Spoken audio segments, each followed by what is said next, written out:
Yo, yo, yo, yo, what is up? Just make sure everybody, we're live everywhere, LinkedIn, YouTube, Facebook, wherever you are joining.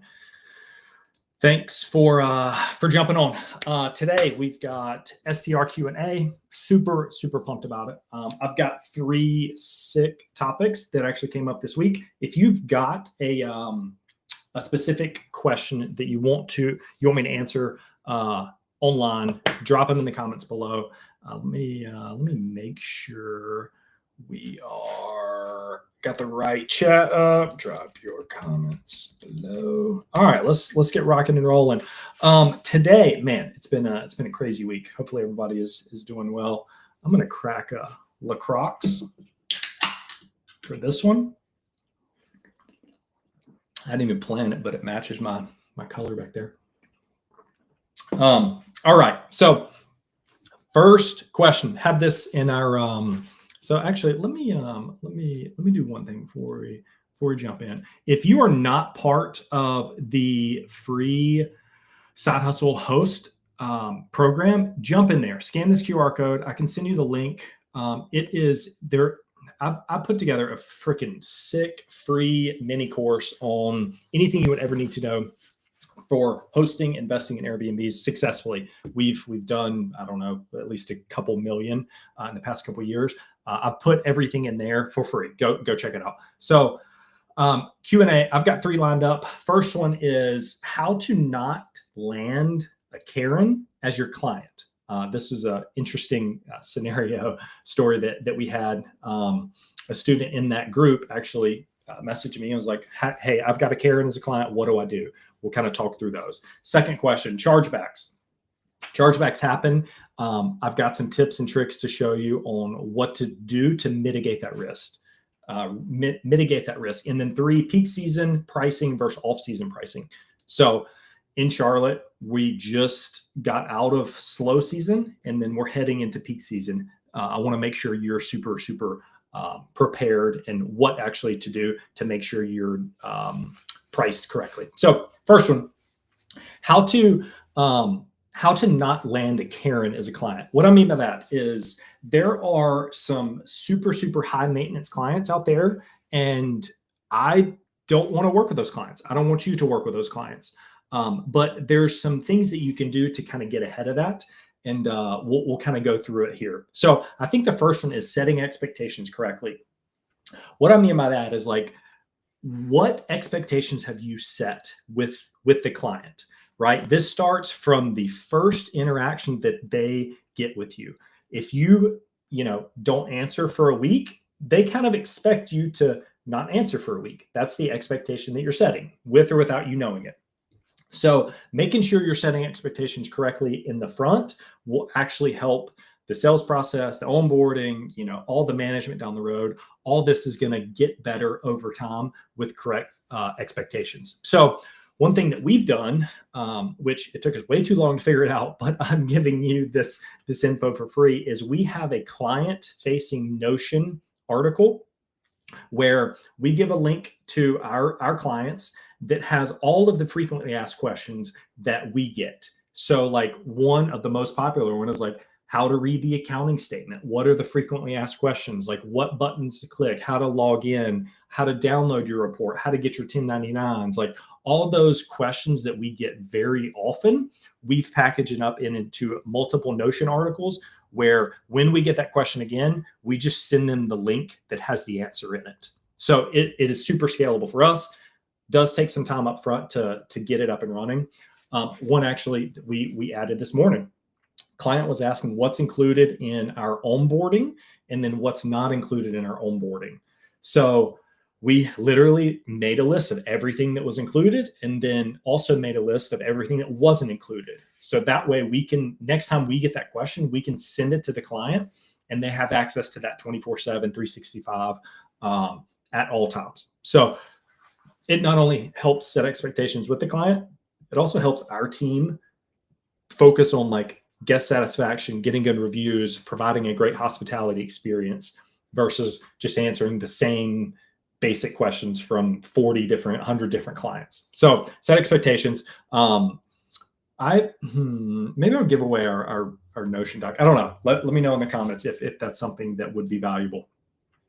Number 2, red flags. So if you have a Karen or whoever you want the male version to be on this is the red flags, right? You probably notice the red flags, but often overlook the red flags. What I mean by that is like whenever you've got a couple things during like the sales process, for example, we had a client that wanted to create this like super, super unique custom solution and use these like brands that we are like super organic and, hard to source, and essentially creating a custom package. And he wanted us to deliver on it. Right. Sounds great.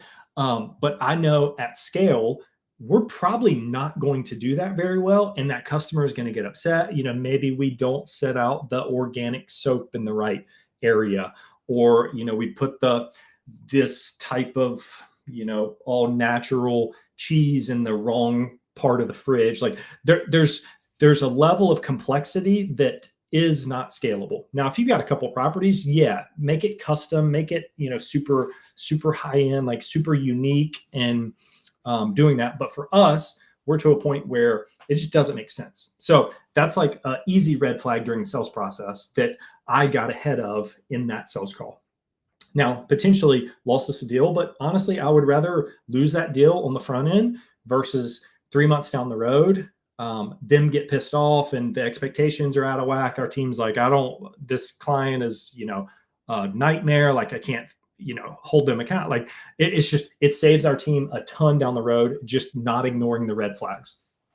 So I think step number 3 is if you've done all that and then still there is potential, like not, their expectations here and we're here, or, vice versa, let them go. Like there are plenty of clients out there. They'll find somebody else to do this for. I mean, hopefully, maybe not.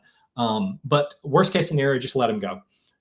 For us specifically, we usually there's a handful of clients or properties that we let go every year, kind of trimming the fat a little bit. That's not a bad thing. It's not like they're terrible people or the property is not worth it. It's just, it doesn't make sense for where we're at in business at this point. Now, typically it's clients that we've had for years in the past where, our expectations 3 years ago were completely different than they are in 2025. And then they're going to be completely different 3 years from today. So we got to make sure everybody is continual on the same page there. Megan, welcome. Thanks for joining. Healthy growth. Yes, for sure. All right. Anybody, once again, if you got questions, drop them in the comments below. I'll answer them. Second point that I had lined up actually came up this week as well, was a fellow host. We were talking about chargebacks. So if you don't know what a chargeback is, you probably will at some point. It's just a matter of time. If you hadn't had a chargeback, that's great. You just haven't probably done enough volume to get that. A chargeback is essentially somebody pays with a credit card, and then on their account in their statement, like let's say Chase or Wells Fargo, they go on there and they say, hey, this is fraud. Like I don't recognize this charge in my bank account. And then they essentially kick it back to the payment processor, AKA like us in this scenario. And then you essentially have to fight the bank to get that money back. So a couple kind of housekeeping items that we use. I've got one software recommendation and then a couple things within within our payment processor Stripe that hopefully will give you guys some value here. So a couple things, making sure. So full disclosure, we've had, I don't know, maybe 4 chargebacks. We've only won like one of them. And we're super strict with collecting ID, getting rental agreement signed. Like we go above and beyond with the house rules and all this stuff to protect us and protect the owners. I think there's probably 10 more chargebacks that didn't happen that we just don't know of, that because we had these things in place, they went to somebody else and used that fraudulent credit card on another host, which sucks. So hopefully this will shield you from that. So we've probably had, I don't know, 4,000 stays, and we've only had 4 chargebacks. So it's a very, very small percentage, but a couple things to keep in mind and to lower that as much as possible. It's almost impossible to eliminate chargebacks. So the software recommendation charge automation, it has like a chargeback guarantee. I don't know exactly what that means, but they essentially guarantee that you will win every chargeback. I don't know how they do it. I think it's some type of like two-factor authentication. As soon as the payment goes through, they also text the number and has to have a code to match. Like there's some software on the back end that they make that happen. So charge automation. If you can't find it, just shoot me a DM. I'll send you the link over. Stripe. So there's a couple different payment processors. Stripe being a very popular one. Elevon, I think, is another one. Lynbrook is another popular one. Whichever one you use. I know Stripe has this thing called an early fraud warning. So early fraud warning is essentially there's like 90 there. So when payments are run, they essentially look at every single payment and then they flag a couple that they're like, chances are this payment is probably going to turn into a chargeback. So what they do, Stripe specifically, they email us and text us and they just blow us up when we have an early fraud warning. And when that early fraud warning happens, it is 90% chance that early fraud warning turns into a chargeback down the road. So for us, as soon as we see an early fraud warning, we get an email, we get a text. Like we've turned all of our notifications on for this. What we do in that scenario is we immediately refund that card. Like, hey, this Jane Doe, this credit card for $1,000, like we refund that card. So there is no way to charge back on a refunded payment. It doesn't happen. And then we reach out to the guest immediately after that and say, hey, Jane, we got an early fraud warning on this credit card. We need another card on file. We've already issued you a refund for this amount that you paid. We need another card on file to charge this, to charge the entirety of your stay. Now, where this gets hard is if this booking is like last minute. Let's say, it's 6 o'clock, they're checking in tomorrow. You've got a very, very tight window to get a new payment method on file, run the payment, check the ID, like send the rental contract, doing all these steps. But it will save you a ton of headache, lost revenue, pissed off clients. Like it is 1000% worth it. So check out early fraud warnings. If you're not on Stripe, if you're on one of the other ones, just Google your payment processor, early fraud warnings. Now, if you have Airbnb, they fight all the chargebacks for you. So you're nothing really to do there. Vrbo, you're typically the payment processor. I'm about to nerd out on you. If you're the merchant of record with Vrbo, AKA you have if you have management software that's API integrated. If that's too complicated, just completely ignore it. All right, so early fraud warning. We've got a question here. All right. So this is a long one. I like it. All right, Megan. I have a client that hasn't paid an invoice. Actually, this cut off a little bit because it's too big. I have a client that hasn't paid an invoice. Maybe seems to be implying they are still reconsidering services until we speak. They want specific information into the strategy I've planned without giving them too much, of the plan so they can hypothetically cancel and leave with my strategy. How do you think I should proceed? It's a really good question. So I think the first thing is, do you have a signed agreement with this client? I'm assuming yes, since you've sent an invoice of some regard to them. So they haven't paid an invoice, and it seems like they're asking about what you're planning to do for the strategy for this client. Is this a revenue management client, Megan, co-host, full service? Like, what kind of agreement do you have in place with them? I think that would probably be the first question that I answer. Secondly, I'm a big fan of an onboarding charge, because this gets skin in the game for them. If it's like, if there's no onboarding fee, they could hypothetically break your agreement, depending on what your agreement says, at any point, and then you're kind of SOL. So no agreement. They paid on they paid on a certain platform and we'll have one going forward with them, revenue management. Okay. I collect a card on file. And they are failing to do so. So if you've got a card on file, could you just charge that card on file? So you've done a lot of the right things, collecting the card on file. That's big. Especially if you're just invoicing at month end versus like collecting payment and then remitting them.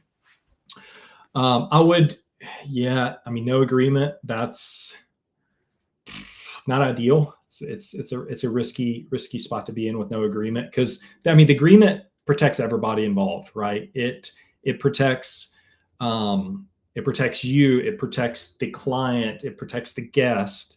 It's Megan, shoot, I'll send you our revenue management agreement. We've paid a lot for it, but I'll give it to you for free for jumping on here. This next payment will collect the card on file. Oh, okay. So they probably haven't paid the initial invoice to have the card on file, it sounds like. So yeah, I'd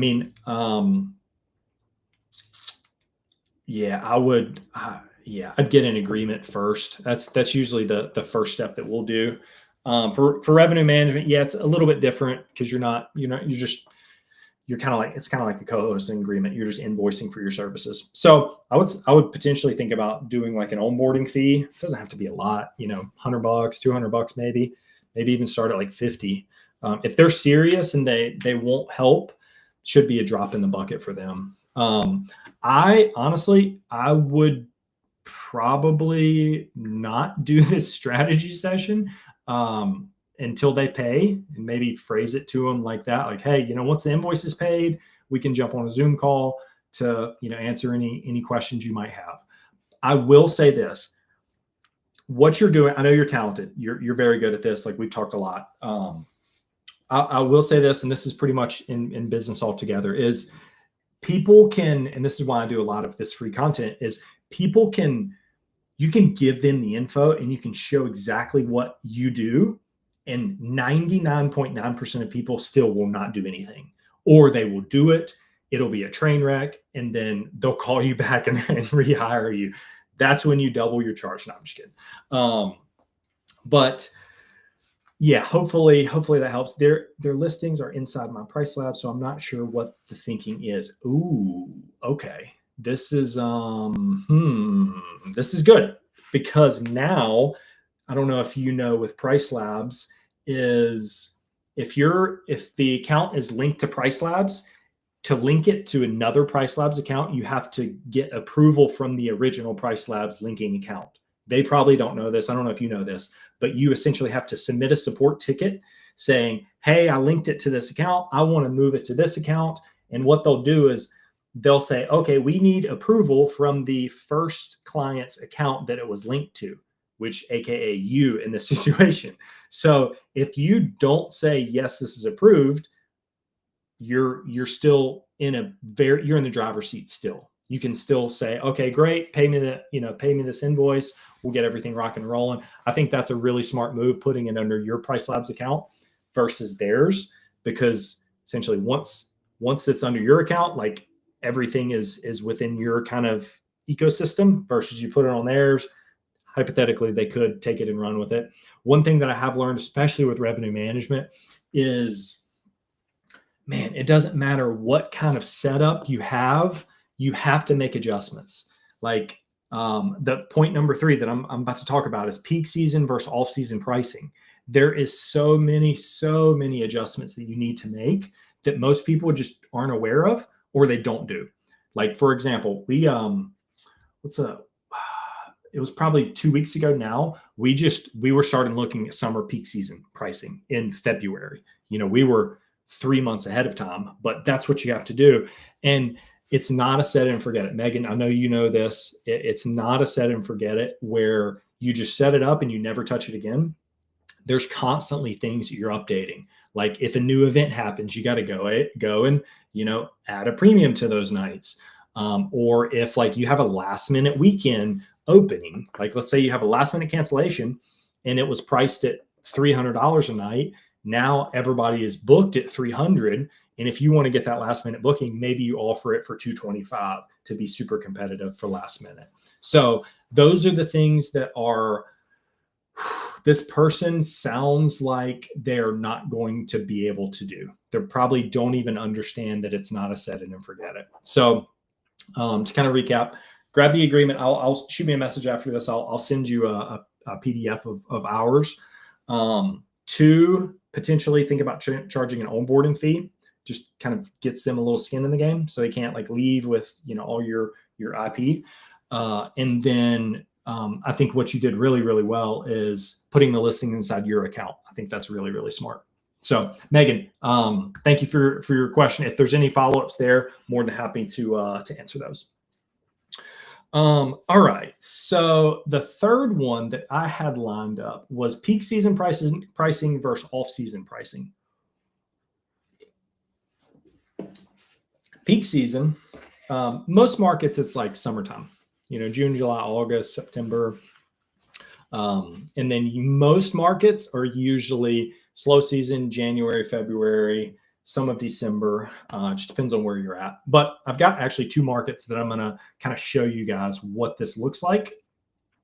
And I think transitioning from like slow season to peak season is very, very important. And then I think the more important part is transitioning from peak season back to slow season. So easy way to, well, I think it's easy. Easy way to do this. And let me share my screen real quick. I'll kind of show you one of the most important metrics. Hopefully this came through. So I've got two market dashboards, which market dashboard is a upgraded Price Labs feature where you unlock a lot of this like month by month data, so you can make better decisions. So I've got a property in Hilton Head, which is a beach market in South Carolina, I don't even know where it's at. It's on one of the Carolina coast. And then this property is, I can't remember if this one's in Charlotte or Belmont or what. But I think the two biggest things is understanding what graphs to look at and what changes to make. So I think a super simple one is, once you've got this set up, using this just like average estimated revenue. And this isn't the whole market. This is like your specific comp set, your like closest 15 to 20 properties, making sure you're lined up with those. So I'm actually, I don't know how to zoom in here, but this top left graph right here, estimated revenue. So as you can see, this market, it's not too seasonal. You know, this is an urban market. This is where majority of our properties are, but like kind of, if you consolidate the graph, most of them are around this like $4,000 to $6,000. Like, I mean, most. You got December, July's a little outlier up here, and then October, that was the hurricane. So Octobers are normally not that good, but April is, you know, on that bottom end. March is a little bit higher. And then you got two kind of outliers here, January and February. So when you set up Price Labs does a lot of this work for you, but I still think you need to correct these items. So what I've done, kind of a general rule of thumb, is like, I'll typically add 10 to 15% during peak season, and then I will decrease 10 to 15% during slow season. So let's say like our middle line here is about $5,000, right? You know, obviously each month is going to go up and down depending on supply and demand and all that. But for a simplistic reason, you know, this May, June, and July, August, and then October, like those are the months that I would add like, you know, 10 to 15% on top of that. So you're priced at the higher end of peak season, so you're not leaving money on the table.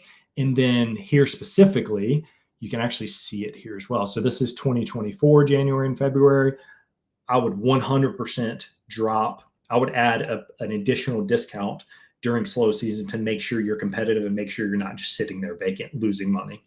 So 10 to 15% honestly might not be enough during this slow season. this slow season was a lot better. So January last year was about $2,000. This one was about 2,600. So up a substantial amount for this comp set. February was 2,500, and then up to 3,100 this year. And then we're 5 days into March. So we've got definitely some runway here for March to kind of get up to that like middle $5,000 kind of band, if that makes sense. So how we do that Price Labs is the custom seasonal profile. I'm sure Wheelhouse and some of these other ones, you can just add a premium depending on month, depending on day. Like you can get wild and crazy with it. But I think the 10 to 15% during peak season, and then 10 to 15%, maybe more during slow season. Just making sure you're done well there. I think one thing to mention here is you always want to, a very smart man told me this, it is be the last person to get booked during peak season and then be the first person to get booked during slow season. I'll say that again. Hopefully I said it right. Be the last person to get booked during peak season, be the first person to get booked during slow season. So that tells me be super aggressive during slow season, and then be pretty aggressive during peak season as well, and making sure you're not leaving money on the table. All right, so let me actually, there's one more market dashboard that I wanted to show you guys. So this was the one that we were just looking at. So urban market, not much seasonality outside of like January, February, and then July is really high. This one, more seasonal market, where you've got, this is a traditional like vacation rental market. You've got, huge kind of troughs and valleys. Hopefully troughs and valleys, I don't know if that's the right word, but like peaks and valleys. Here you've got a huge spike, June, July, and then August is as well. You've got kind of middle of the road here, March, April, May, a little decrease under kind of the median for September, October, and then it just falls off a freaking cliff, November, December, January, and then February is pretty bad too as well. So we're comparing, year over year, that just freaking, whew. So this one, I would be a little more aggressive on both sides. I would probably, during peak season, June, July, I might add 20%, maybe 25% on these premiums. And November, December, January, and then maybe February, I would, same thing. Probably 20, 25% decrease during those months. Now, keep in mind, like December, you're probably not given a 25% discount for Christmas, New Year's type deal. But like the rest of the month, everybody's they're not traveling during the first 3 weeks. They're waiting until Christmas, New Year's. Same thing with Thanksgiving here. I wish I could break this down. I bet a lot of this $1,100 was done in that 1 week. So this is a little bit more of the ups and downs here, but you only can unlock this with the market dashboard. So hopefully that helps kind of give you some general rule of thumb for those.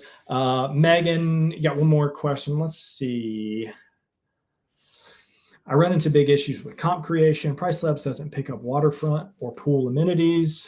I filtered those out yesterday and it still remained in the comps I created. So didn't pick up waterfront or pool amenities. So in the, so I don't know if you're saying Price Labs didn't pick it up or what, but you can go on the fly here a little bit. In the, where is it? Comp set here, you can add beachfront, lakefront here, hot tub, pool. You can add that here to show it, and then you'll have to scroll all the way to the right. Hopefully this loads, and then it'll be like a 0, 1. 0 is no, 1 is yes. So you can see that here in the comps. So are you saying that Price Labs didn't update that, or something else? Let me go back to the question real quick. Render biggest price levels didn't pick it up on waterfront or pool amenities, filtered out those yesterday in the still room. So maybe there's a delay. I've seen Price Labs, the comp set, where it takes like 12 to 24 hours until something is updated. Actually, I was talking to the co-founder a couple weeks ago. He said they were working on updating that quicker. So maybe that's it. Let's see. We got to follow up. The listing has no pool or waterfront. I deselected it and it's still included in my comps generated. The listing has no pool or waterfront. So you took it off the comp set and it's still included. Yeah, it's probably a delay thing. I would maybe wait 12 more hours. And if it's not, then put a support ticket in. Price Lab support is freaking rock stars. They're the best in the biz at support. Everyone that I've talked to over there is very smart. So hopefully that is just kind of a delay thing, Megan. But yeah, so we've got, I don't know, maybe 6-7 people on. If you have any questions, drop them below. I will answer them in the next 60 seconds. If not, we will we'll jump off. Let me just make sure I didn't have anything else on the peak season verse. Yeah, Hilton Head, bigger swings. Yeah, okay. So yeah, hopefully that was helpful, Megan. I know you got a lot of questions answered. Hopefully that was super helpful. But yeah, one last little fell swoop, and we'll jump off. Any questions? We're just right at a little over 30 minutes. Appreciate everybody for jumping on. 5 more seconds. You got 5 seconds. All right. Thank you for watching. I will see you next.